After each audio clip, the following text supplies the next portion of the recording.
The contents of this podcast is for informational purposes only and should not be considered as medical advice. If you have a specific health concern or condition, please consult a qualified healthcare professional. For more details, check out herguru.uk/disclaimers. Have you ever faced a challenge so daunting that you felt like giving up was the only option that you had? I know that I felt that way. And what if I told you that that very obstacle, could be the gateway to your greatest growth and success? Would you be interested? Hello, everyone, and welcome to ABGW, amazing, brilliant, gorgeous, wonderful. I'm Cheryl, your guide today. And today we're going to be unleashing authentic joy, 10 habits of the blissfully content. Yes, that's right. That's where we're going. But we're not just having another conversation today. We're looking to take the stepping stones that we all need to have more of the life that we love, more often than not. So if you're ready to embrace change and take meaningful steps towards your own trauma recovery, please stay tuned. We have got lots in store for you. But if you're not ready, that's fine too. You might just want to hang around because you might be able to get some of those nuggets. So for those of us that are staying around, let's dive in and discover how we can turn our struggles into strength. This episode of ABGW is brought to you by Her Guru Coaching and Hypnotherapy, exploring the potential within. Her Guru provides both physical and mental fitness coaching and hypnotherapy services. You can find out more details by visiting herguru.uk.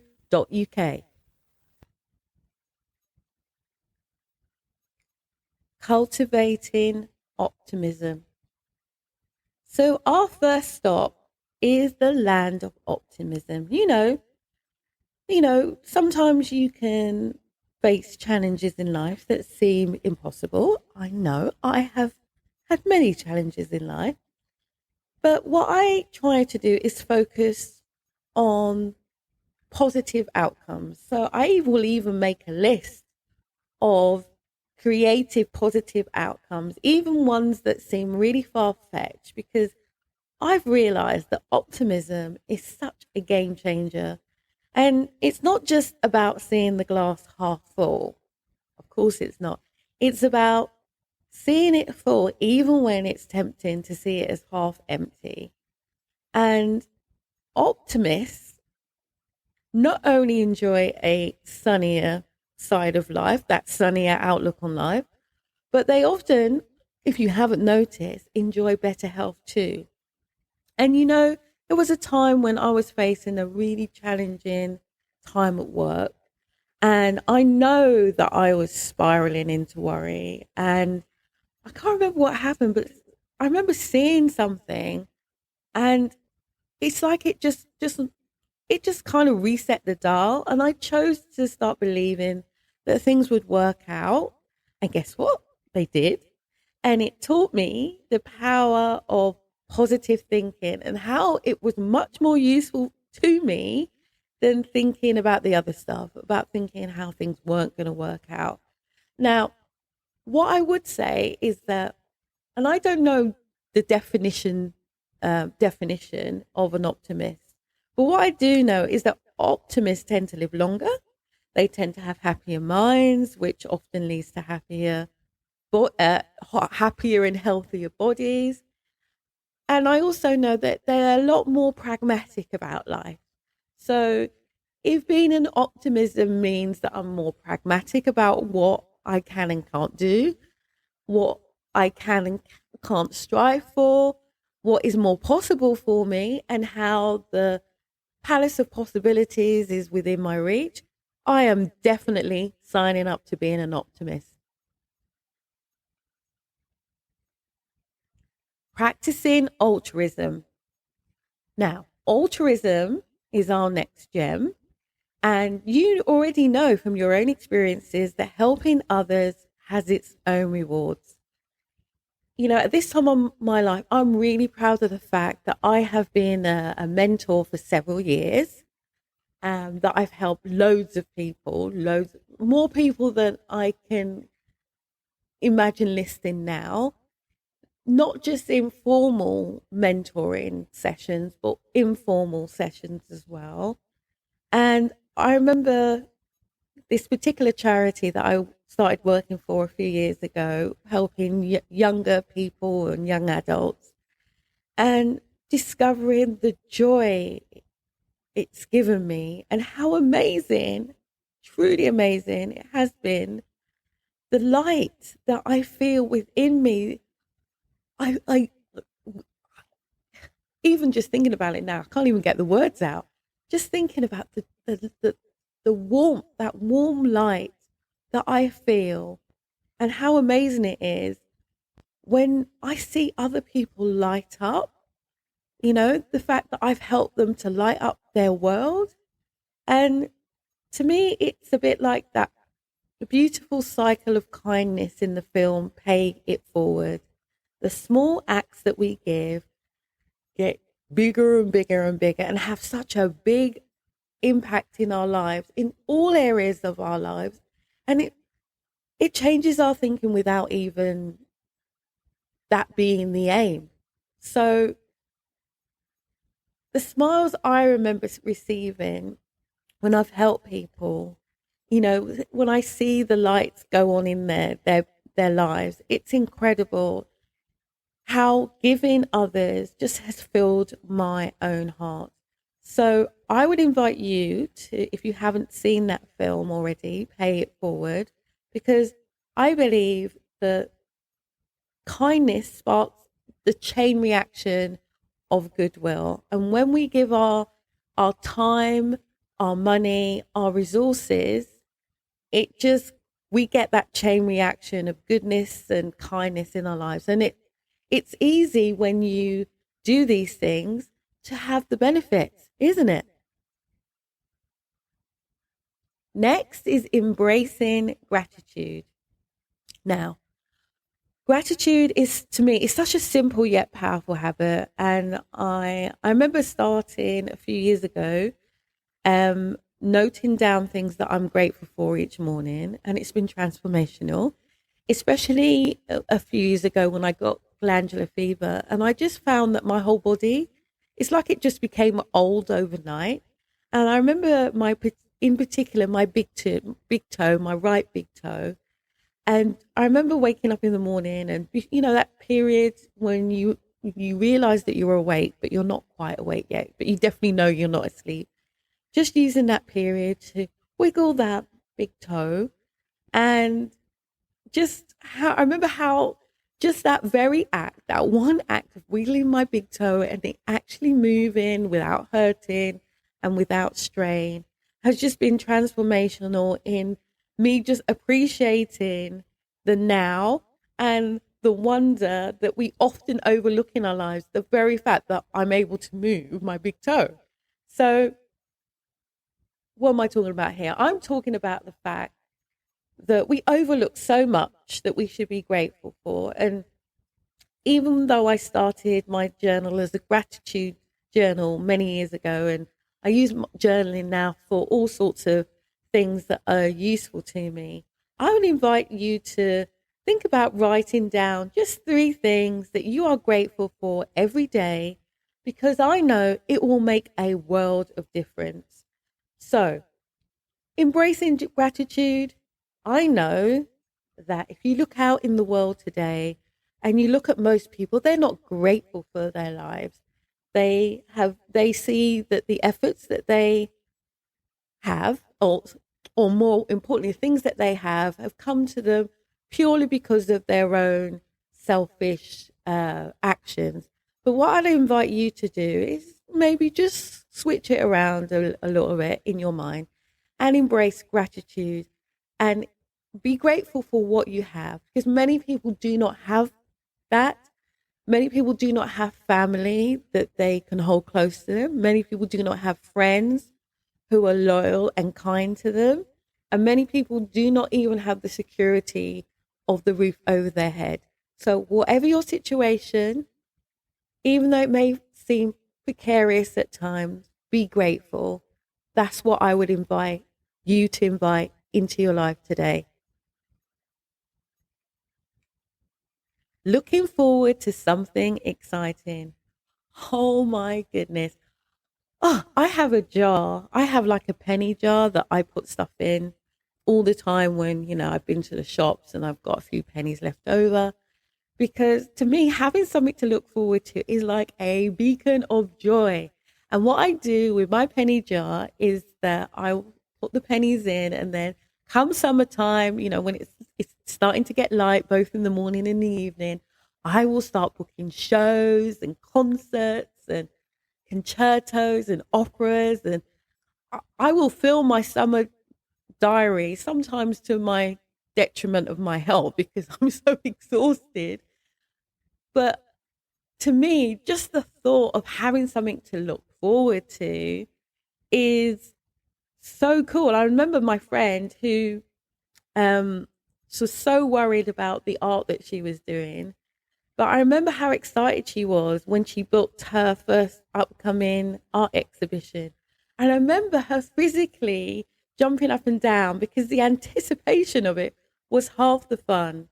So what I would say is having just that something to look forward to, like having that planned holiday, the anticipation of it is almost as joyful as the trip itself.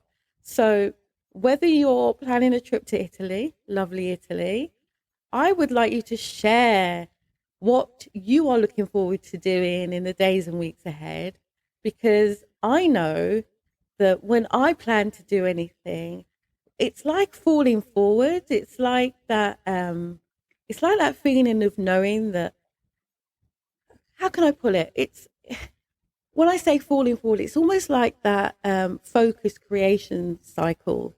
And you're probably thinking, what's this, the focus creation cycle? Well, the focus creation cycle is the more you focus on something, the more likely it is to happen. And it almost becomes like a self-fulfilling loop.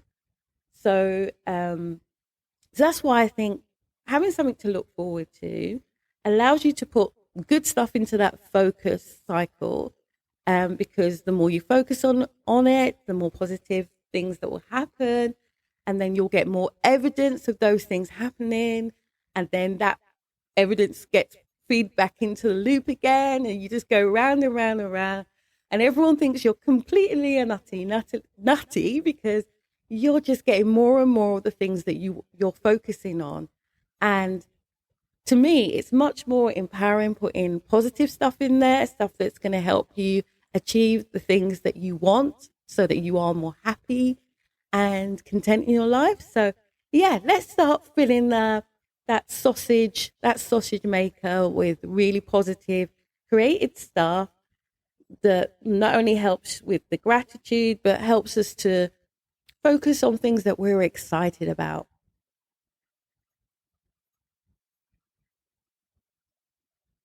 Celebrating your talents. Now, to me, I'm not very good at this. I have to put my hand up. But one of the things I have noticed is that when people celebrate their strengths, the things that they're really good at, it's almost like unlocking a key in their mind that helps them achieve much, much more. And they just generally tend to be more happier people. I'm just thinking about my mum and her signature lemon tart. Now, she's really good because she actually makes it without butter now for me. But the thing is, when I have that tart and I see the effort that she has made preparing it, it's like revealing what she's so good at. And, you know, when we celebrate our strengths, what we're doing is, like I said, we're creating that focus creation cycle all the more.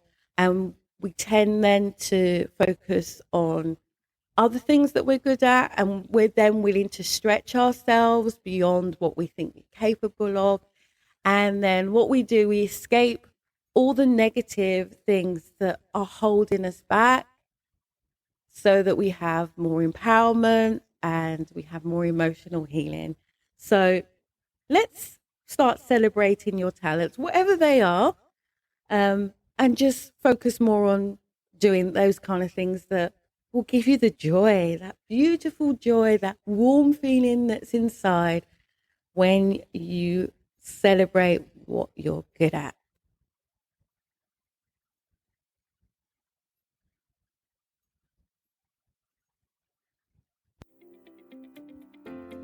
Amazing, brilliant, gorgeous, wonderful. Helping women just like you who are unhappy, perhaps even with your supposedly quote unquote good life. This is a mum and daughter duo, not pulling any punches as we explore trauma recovery and ideas for building resilience.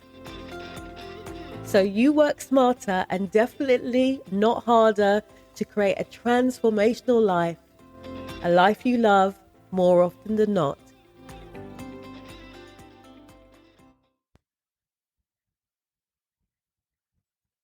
So moving on to celebrating what you're good at. So to me, it's vital celebrating our strengths. I mean, I love gardening. I love my allotment. And every time I'm out there with my plants and I see them growing, I feel a real sense of achievement. Now, I'm not saying that you have to love gardening too.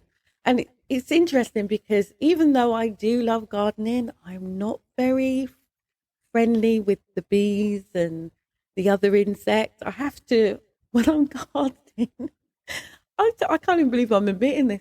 When I'm gardening, I have to wear one of those beekeepers, nets, because any kind of noise or bee, or wasp, I'm gone. So that's one of the things I do to help me um, achieve what I achieve in my allotment. So I would invite you to celebrate your strengths, whatever they are. Ask people, what do you think? Ask your friend, what do you think I'm really good at? And make a note of what people say, because often you'd be surprised that other people notice what you're good at far more than you do. So, yes, we've covered what I would call happiness habits. We're just getting started here on ABGW. We'll be doing a lot more of these sorts of things in the future and exploring these habits on a much more decent level.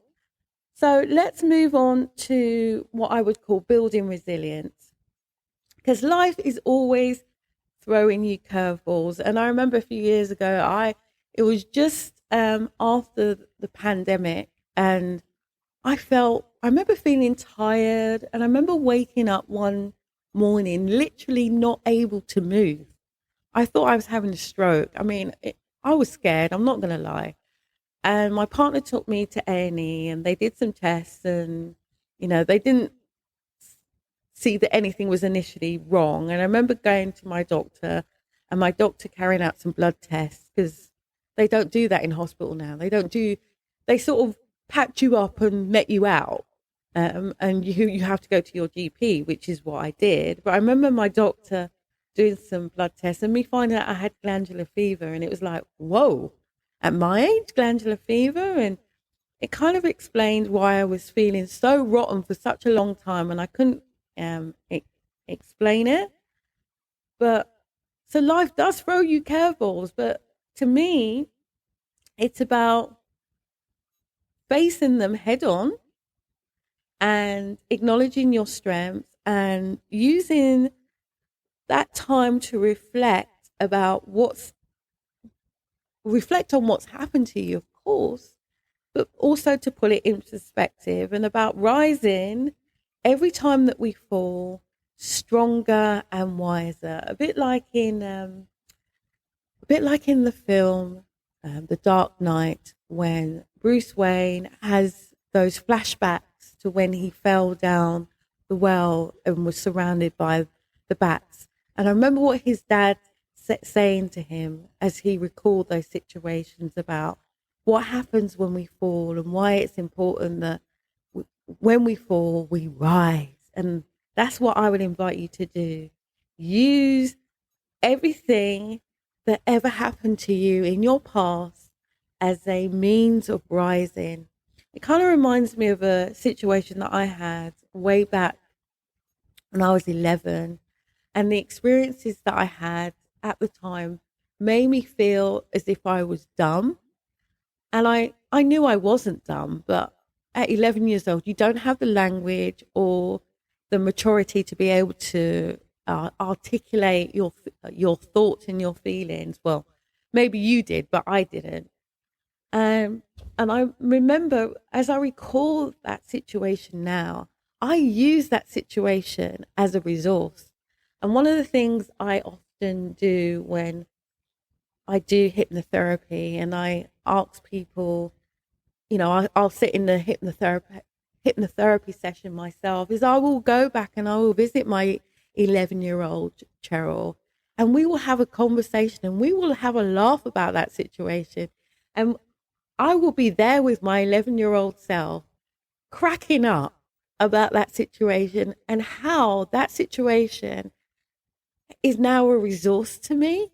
Isn't that weird? And that's why I love hypnotherapy, because you can use anything and everything that you've ever experienced in your life as a resource to move you forward. How incredible is that? To have these things that we've experienced as resources rather than chains around our neck or chains around our feet. Using the past as a resource for the future. Setting realistic expectations.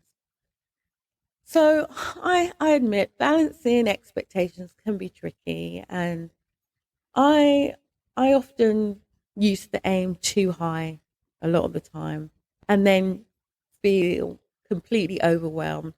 But one of the things I've learned and that I invite my clients to do and my friends is to set achievable goals. And whether that's breaking them down into mini goals, so be it. Because to me, that's part of the journey, having it smooth and enjoyable rather than it being, overwhelming and hard.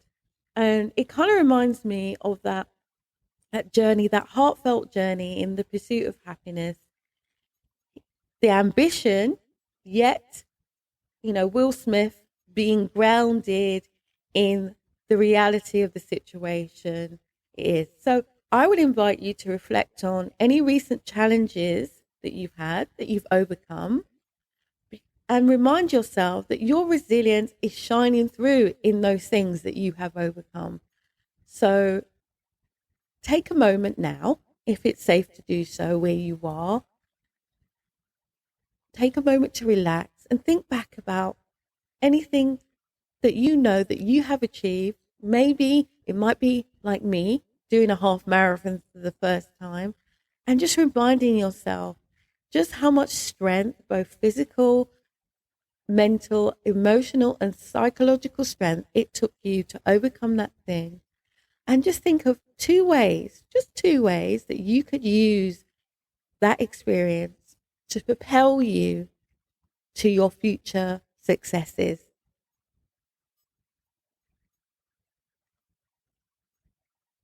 Fostering forgiveness.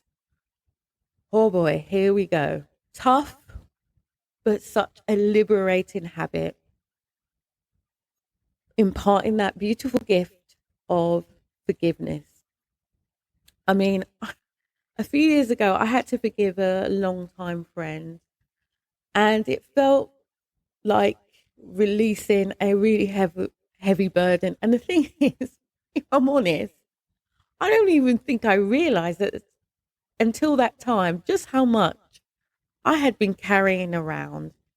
You know, uh, I think I was kind of distracting myself from, because to me, when you hold grudges, and you know it yourself, when you hold grudges, it kind of takes a lot of energy, far more energy being angry with someone, resenting them for something, some perceived, injury that they've given you than actually just being chilling about it. And I remember just me letting go, just allow more room for peace in my life. And I know that sounds really corny, but forgiveness, that, that friend that had wronged me all those years ago, I know that holding on to that anger was actually draining me. And when I forgave them, it was more than of a weight lifted off my shoulders. It was like I'd lost about 4 pounds in weight. Do you know what I mean? I was lighter on my feet, man, and lighter in my head. And so I invite you to, whoever you know, and you know who I'm talking about, who you feel has hurt you, whether it was an actual hurt or a perceived hurt, I would invite you to forgive them now. And maybe you feel as if you can't forgive them, because sometimes, and I've been there myself, my relationship with my father has been really hard. But and I held on to the hurt that I felt for him for years, decades, in fact. But I remember when I saw that he was unwell, and in that moment, it was like I kind of said to myself, Cheryl, is it really worth it? Some people don't even have their fathers. You have your father. You have your mother. Some of your friends don't even have their parents. And you have the opportunity to build a relationship with them, and you're just going to hold on to stuff in the past that doesn't even matter to you. Are you crazy? So I would invite you to forgive whoever it is that has hurt you. Even if you have to write it down, like, when we were at school, we had to write lines down, and it became a bit boring, but it kind of got the message in. Even if you have to write it down 1,000 times, I forgive X. I invite you to do that, because the thing is, even in the act of forgiving them, of actually physically doing the act of writing down those lines, you will find that you will forgive them. So why not? Being authentic. Oh, wow. To me, being me is so cool, because I have learned that being true to yourself, there is nothing more liberating. I mean, I think of my life in the past as almost like me walking around with a pair of handcuffs on, just trying to get on with life and not actually being able to fulfill what I wanted to fulfill in my mind, because I was being chained. I had my hands chained. And allowing myself to be authentic, I just remember trying to fit into different groups at work, groups of friends. And I remember, especially now, because we have the ability to look back, especially on Facebook. On Facebook, it pops up with, this happened 5 years ago, this happened 10 years ago, and you might be able to see videos and photos of those experiences. But I remember seeing a video of me about like 15 years ago. I'm definitely showing my age now. And I remember in that moment, I embraced my true self, and everything changed for the better. So I know that trying to fit into a group wasn't right for me. It was wrong. And I remember at the time it felt wrong. But I remember seeing that photo, and when I just decided to be me, I found my tribe, man. I found people drawn towards me, that some people that I had never met before. But I just feel so cool about myself now, because I know that they love me for being me. Now, saying that, I'm hoping that you're listening to this episode and that you are drawing stuff from it, from not only from this episode, but from episodes that I've done in the past, and hopefully episodes that I will do in the future. I hope that you can find at least one thing in each episode that allows you to be more authentic, to be more of who you are. So I invite you to take any nugget, no matter how small, away so that you can be more in love with who you are. And last but not least, living in the present. Focusing on the now rather than dwelling in the past or worrying about the future has brought me such a sense of peace and joy I have never known. I'm trying to do my American accent right now because that's how I think of it. I think of all those evangelists that you see on the TV, but that's how I feel, man. When you live in the present, oh wow, it's just such a release from all the crap that's happened in the past. And especially now that I'm a bit older and I've become a mom and a grandmother, and I see, how my daughter is and I see how my granddaughter is. And I look at other people who are older than me, and especially the ones that haven't been living in the now. Do you know what I mean? They've been thinking about, forgetting about the actions that they're doing, that they've done in the past, that they would catch up to them. It's really interesting. It's really interesting to see so many people that I know who regret their life. And that is really, really sad. Now, when I say they regret their lives, what I mean, they regret what's happened in the past. Guess what?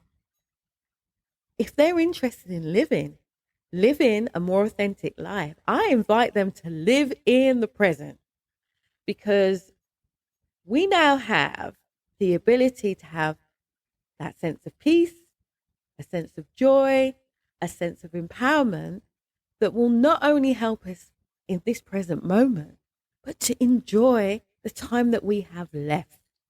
So go ahead, enjoy the present. It's a gift. Woo, we've covered a lot today.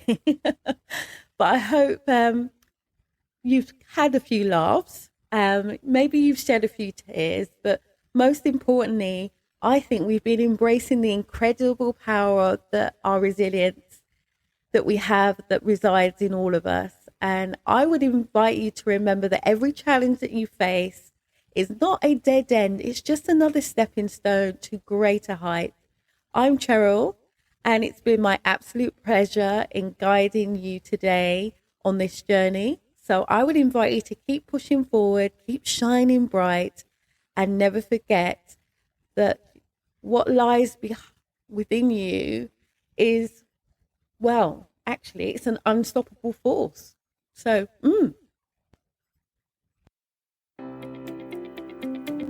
Thank you for joining us on our journey exploring this unbelievable, unleashing authentic joy, the 10 habits.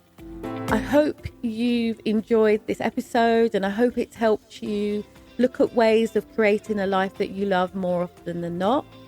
I'd invite you that if this episode resonated with you in any way, please share this inspiration with your friends, and stay tuned for more empowering content from ABGW. Amazing, brilliant, gorgeous, wonderful. And remember, my friends, your resilience is not just a trait, it's a powerful force that helps shapes your life. So until the next time, keep remembering to embrace those moments of outrageous unconscious joy. Bye for now.